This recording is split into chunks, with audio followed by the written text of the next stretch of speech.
Вот так часто бывает, разобраться в причинах затянувшихся приграничных и межэтнических проблемах очень сложно. За долгие годы там копится столько проблем. Они путаются в такой сложный узел, что найти концы и развязать его практически невозможно. Вот есть внутри Кыргызстана узбекский анклав. А внутри этого анклава, в свою очередь, есть кыргызское село Бөжөй, отрезанное от большой земли. Такая невеселая, злая матрешка.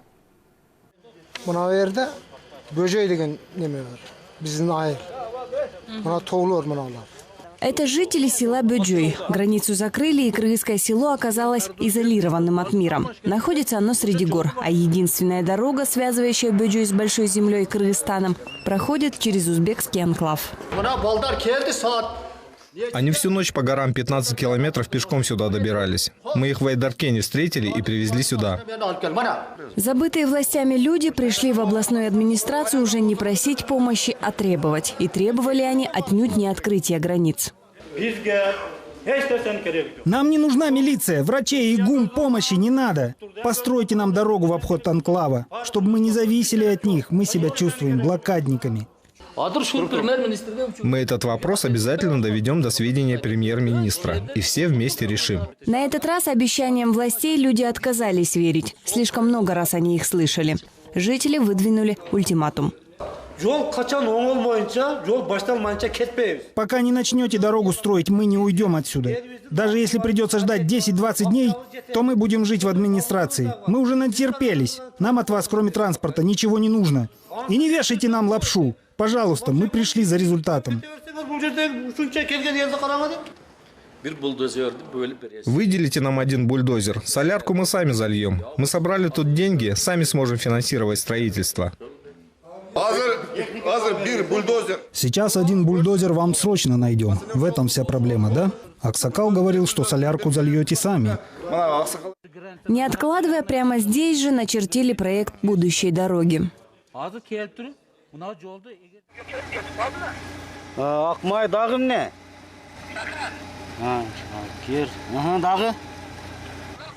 Самат принимает заказ от брата по телефону. Тот остался за границей в селе Бөжөй. На другом конце связи просят привезти все самое необходимое. В село продукты хочу взять, чтобы голодные не остались. Еще до приграничного конфликта он отвез детей в Бөжөй на каникулы. Теперь не может привезти их обратно в город. Учеба уже началась, но граница под замком. Дальше тупик, что ли? Да, обрыв, надо идти пешком. Самат решил пойти другим путем, в обход анклава Сох, по бездорожью и горным тропам. Именно по этому маршруту жители предлагают проложить автомобильную дорогу в Бөжөй. Эти бугорки не считаются. Село вон за той высокой горой. Дороги нет. Можно только на лошадях или на ишаках. Но сейчас скользко, на лошадях небезопасно. Пешком идти 15 километров. К обеду должны добраться. Сколько еще идти? Но я вышел где-то в 9 часов. Без перекура иду. Отсюда вам где-то еще 3-3,5 часа.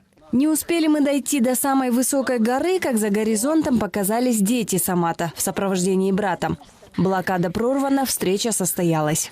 Ой, молодец.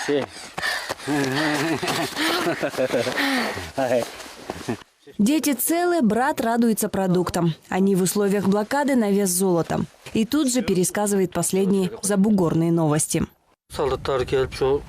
Солдаты с центра отправили к нам. Теперь решаем, где бы их разместить и кто будет кормить. Для самих жителей Бөжөя эта дорога давно протоптана. Переход через горы – единственная связь со всей страной. У нас в 2 года один раз или каждый год по разным причинам закрываются границы. А лежать и ждать, когда они откроются, мы не можем.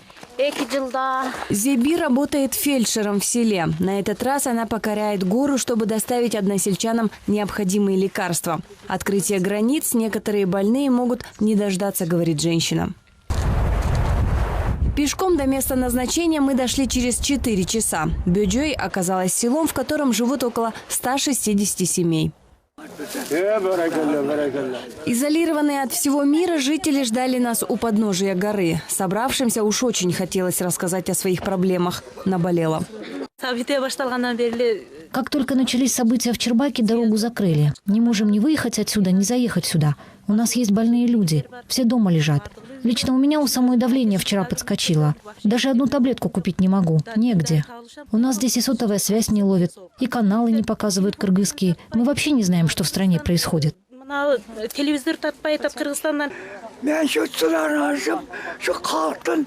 Очень просим дорогу нам проложить, чтобы мы независимо от соседей жили. Нам нужна только четкая граница и дорога своя. Больше ничего не надо. Именно здесь заканчивается село Бюджой. Условной границей является забор этого дома. Дом относится к кыргызской стороне, а соседний – к узбекской. Дальше этого места ход кыргызам воспрещен. Тургунай Апа живет на этом месте всю свою жизнь. К старости оказалась на самой пограничной линии. С соседями у нее хорошие отношения. Но выходить за калитку она лишний раз не рискует.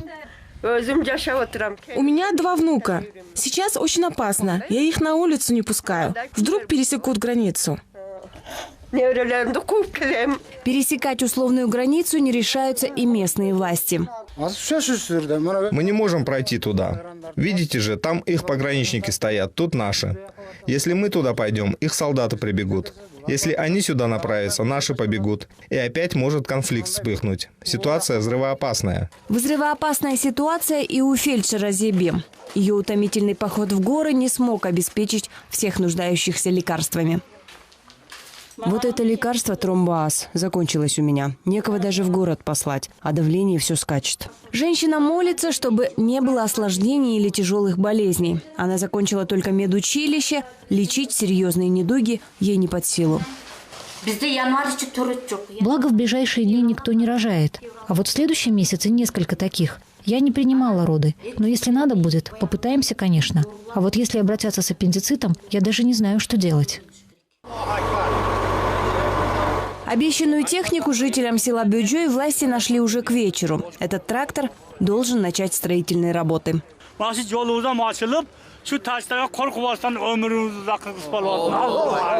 Строительство решили проводить методом Ашара. То есть привлечены будут все, кто согласен работать бесплатно. Проект дороги утвердят по ходу работы. Поэтому назвать точные сроки завершения дороги Бюджой-Сургут-Бель никто не может. Но люди рады, что дело сдвинулось с мертвой точки.